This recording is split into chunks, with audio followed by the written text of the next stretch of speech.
नमस्कार, मैं हूं अंकुर और आप देख रहे हैं सत्य हिंदी का सुबह 9 बजे का न्यूज बुलेटिन की बड़ी खबरें जाने उससे पहले जान लेते हैं 5 बड़ी हेडलाइंस। E20 पेट्रोल विवाद बढ़ा, अब नितिन गडकरी के इस्तीफे की उठी नई मांग। सीआरपीएफ जांच में खुलासा, छात्र प्रदर्शन के दौरान 7 पैलेट राउंड चलाए गए। बिहार बंद हिंसा में गोली चली, पुलिस ने मानी हवाई फायरिंग, जांच अभी जारी। आज राजघाट पहुंचकर गांधी को नमन, फिर लद्दाख लौटेंगे सोनम वांगचुक। ईरान और अमेरिका ने रोके हमले, बातचीत की उम्मीद से तेल हुआ सस्ता। नीट आंदोलन के बाद अब एक नया मोर्चा खुल गया है। इसका नाम रखा गया है E20 जनता पार्टी। इस संगठन ने केंद्रीय मंत्री नितिन गडकरी के इस्तीफे की मांग की है। संगठन का कहना है कि लोगों को पेट्रोल चुनने का अधिकार मिलना चाहिए, जो चाहे E20 खरीदे और जो चाहे 100% पेट्रोल खरीद सके। संगठन का आरोप है कि E20 पेट्रोल से माइलेज घटता है, पुराने वाहनों के इंजन पर भी असर पड़ता है, रख रखाव का खर्च बढ़ने की शिकायत भी की गई। दिल्ली के टैक्सी और टूरिस्ट ट्रांसपोर्ट संगठनों ने भी समर्थन दिया है। उन्होंने 4 अगस्त को संसद मार्च का ऐलान किया है। संगठन की मांग है कि हर पेट्रोल पंप पर साफ लिखा जाए, ग्राहक को पता होना चाहिए कि वो कौन सा ईंधन खरीद रहा है। साथ ही सरकार पूरी रिपोर्ट भी सार्वजनिक करे। उधर सरकार का कहना है कुछ और है। पेट्रोलियम राज्य मंत्री सुरेश गोपी ने संसद में कहा कि E20 पेट्रोल से जुड़ी व्यापक और पक्की शिकायतें सरकार को नहीं मिली, यानी अब E20 पेट्रोल को लेकर सरकार और उपभोक्ताओं के दावों के बीच नई बहस शुरू हो गई है। सीआरपीएफ जांच में छात्रों के प्रदर्शन के दौरान 7 पैलेट राउंड चलने की बात सामने आई।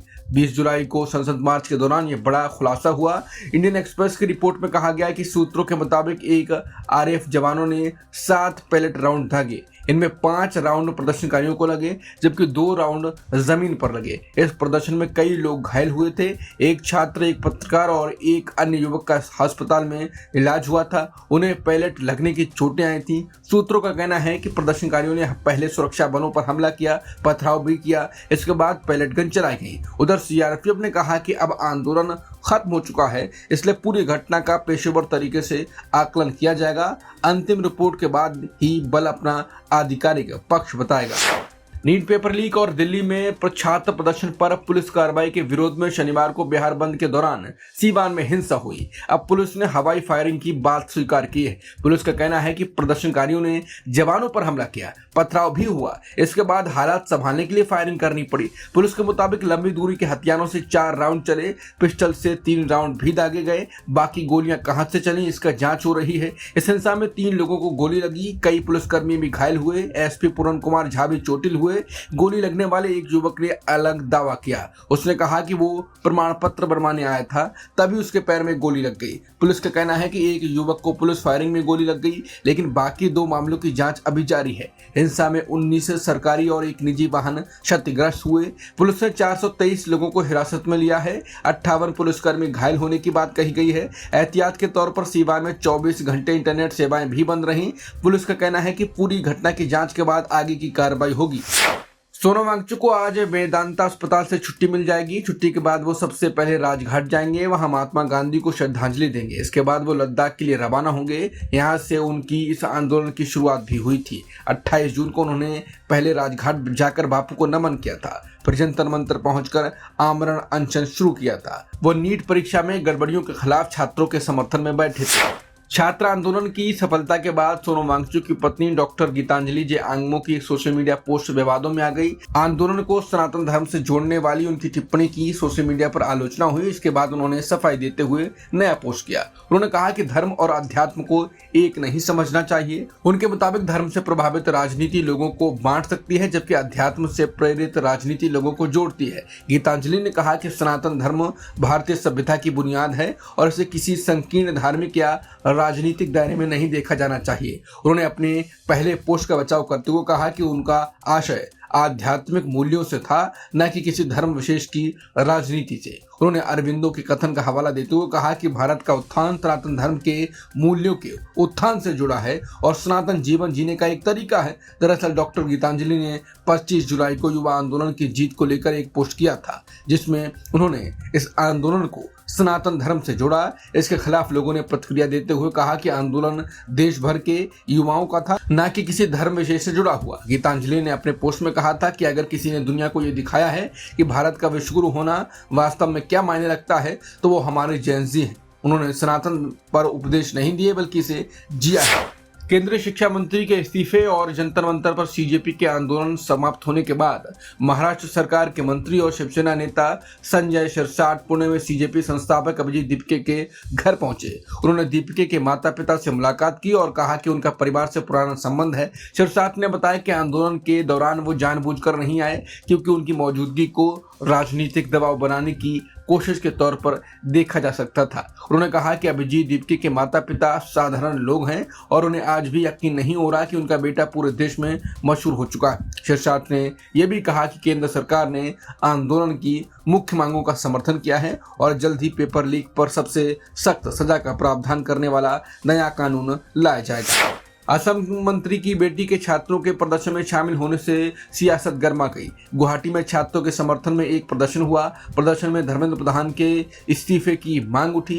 इस दौरान एक चेहरा सबसे ज्यादा चर्चा में रहा। ये चेहरा था असम के मंत्री केशव महंता की बेटी डिबिसा महंता का। वो प्रदर्शन में शामिल हुई। उन्हें कथित तौर पर मोदी सरकार के खिलाफ नारे लगाए गए। छात्रों के समर्थन में भी खुलकर बोली। डिबिसा ने कहा कि छात्रों के साथ हुई हिंसा दुखद है। उन्होंने प्रदर्शन करने वाले छात्रों की हिम्मत की भी तारीफ की। मामला बढ़ा तो मुख्यमंत्री हिमंता बिस्वा शर्मा ने सफाई दी। उन्होंने कहा कि बड़े होने के बाद बच्चों के फैसले उनके अपने होते हैं, इसके लिए माता पिता को जिम्मेदार नहीं ठहराया जाना चाहिए। हिमंता ने कहा कि वो डिबिसा से मिलेंगे तो बात भी करेंगे, लेकिन माता पिता को परेशान करना बिल्कुल गलत होगा। उन्होंने ये भी कहा कि उनके अपने बच्चे भी हर बात से सहमत नहीं होते। उधर इस प्रदर्शन के बाद असम पुलिस ने 6 लोगों को गिरफ्तार किया है। उन पर कई गंभीर धाराओं में केस दर्ज किया गया है। गौरतलब है कि देश भर में छात्रों के आंदोलन के बाद धर्मेंद्र प्रधान ने शिक्षा मंत्री पद से इस्तीफा दे दिया है।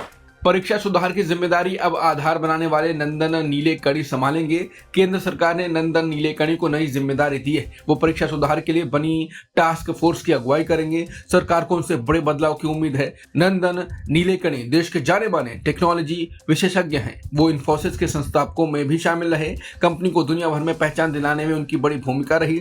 साल 2009 में उन्होंने इन्फोसिस छोड़ दी। इसके बाद वो UIDAI के पहले अध्यक्ष बने। वहीं से आधार योजना की शुरुआत हुई। आज करोड़ों लोग आधार का इस्तेमाल करते हैं। उन्होंने डिजिटल इंडिया की कई बड़ी योजनाओं में काम किया। UPI जैसी डिजिटल व्यवस्था की नींव तैयार करने में भी उनका योगदान माना जाता है। G20 के digital public infrastructure task force में भी उन्होंने अहम जिम्मेदारी निभाई। नीलेकणी राजनीति में भी हाथ आजमा चुके हैं। साल 2014 में वो कांग्रेस में शामिल हुए थे। उसी साल उन्होंने बेंगलुरु दक्षिण से लोकसभा चुनाव भी लड़ा, लेकिन बीजेपी के अनंत कुमार से हार गए। अब उनकी नई जिम्मेदारी देश की परीक्षा व्यवस्था को बेहतर बनाना है। सरकार चाहती है कि परीक्षा प्रणाली ज्यादा भरोसेमंद और पारदर्शी बने। लोकसभा में विपक्ष के नेता राहुल गांधी ने केंद्रीय गृह मंत्री अमित शाह को पत्र लिखकर दिल्ली में 20 जुलाई को छात्र प्रदर्शनकारियों पर हुई पुलिस कार्रवाई पर जवाबदेही की मांग की। राहुल गांधी ने कहा कि छात्रों की सुरक्षा करना और बातचीत के जरिए उनकी शिकायतों का समाधान करना सरकार की जिम्मेदारी थी। उन्होंने आरोप लगाया कि प्रदर्शनकारियों पर आंसू गैस और पैलेट गन जैसे घातक हथियारों का इस्तेमाल किया गया, जिसमें कई छात्र और एक पत्रकार गंभीर रूप से घायल हुए। राहुल ने 19 वर्षीय छात्र साहिल लोचाब का भी जिक्र किया। उनकी एक आंख की रोशनी जाने की आशंका बताई गई है। उन्होंने अमित शाह से पूछा कि क्या छात्रों के खिलाफ बल प्रयोग की मंजूरी गृह मंत्रालय ने दी थी और सादे कपड़ों में छात्रों की पिटाई करते दिखे लोगों की तैनाती किसने की। राहुल गांधी ने कहा कि इस घटना ने पूरे देश में गुस्सा पैदा किया है। छात्र जवाबदेही की मांग कर रहे हैं और उनकी आवाज सुनी जाएगी। 2 हफ्तों की लगातार लड़ाई के बाद राहत की खबर आई है। ईरान और अमेरिका ने फिलहाल हमले रोक दिए हैं। ईरान ने कहा कि उसने जवाबी हमले रोक दिए हैं। वहीं अमेरिका ने भी बातचीत के लिए वक्त देने की बात कही। अमेरिकी राष्ट्रपति ट्रंप के दूत ने कहा कि बातचीत को मौका दिया जाएगा। हालांकि अमेरिकी सेना पूरी तरह तैयार रहेगी। दोनों देशों के इस कदम का असर बाजार पर भी दिखा। कच्चे तेल की कीमतों में करीब 5% गिरावट आई। सुबह 9 के बुलेटिन में इतना ही। बाकी खबरों के लिए आप बने रह सकते हैं सत्य हिंदी के साथ। नमस्कार।